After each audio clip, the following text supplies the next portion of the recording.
Hi, காய் முறுக்கு எப்படி செய்யுதுன்னு பார்க்கலாம் இன்றைக்கி. அதுக்கு ஃபஸ்ட்டு 2 கப்பு பச்சரிசியை அரை மணி நேரம் நல்லா ஊற வச்சுருக்கேன். இதில் இருக்க தண்ணி எல்லாத்தையும் வடிகட்டிக்கணும். வடிகட்டிட்டு ஒரு நல்ல வெள்ளைத்துணியில் காய வச்சுக்கணும். முக்கால்வாசி ஈரம் போனதும் கையில் ஒட்டணும், நான் ஒட்டக்கூடாது. இந்த மாதிரி வந்ததுக்கப்புறம் அதில் மிக்ஸி ஜாரில் போட்டு ஃபைன் பவுடராக அரைச்சிக்கோங்க. அரைச்சிட்டு 2-3 வாட்டி சலிச்சுக்கணும்.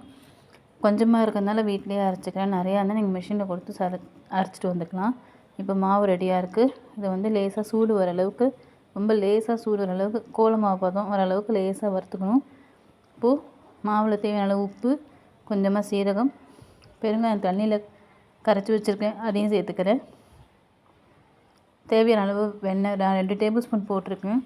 2 டம்ளர் அரிசிக்கு நீங்கள் எவ்வளோ போடுறீங்களோ அதுக்கேற்ற மாதிரி பார்த்துக்கோங்க. உளுத்த மாவு 2 டீஸ்பூன். 1 டம்ளர் அரிசிக்கு 1 டீஸ்பூன் உளுந்தால் தான் கணக்கு. நீங்கள் எவ்வளோ பசைகிறீங்களோ அதுக்கேற்ற அளவு உளுந்து சேர்த்துக்கோங்க.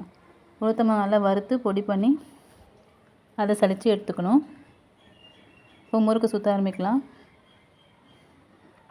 முறுக்கு இந்த மாதிரி கட்டாகாமல் வரணும்.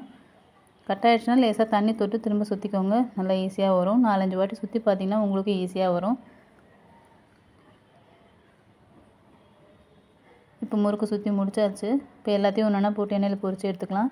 எண்ணெயில் ஃபஸ்ட்டு ஒரு வாட்டி போட்டு எடுத்துகிட்டு, ஒரு பேட்ச் போட்டு எடுத்துகிட்டு, அப்புறம் கொஞ்சம் நிறையா ஆனதுக்கப்புறம் இன்னொரு வாட்டி அதை பொரித்து எடுக்கணும். 2 வாட்டி எண்ணெயில் பொரித்து எடுக்கணும்.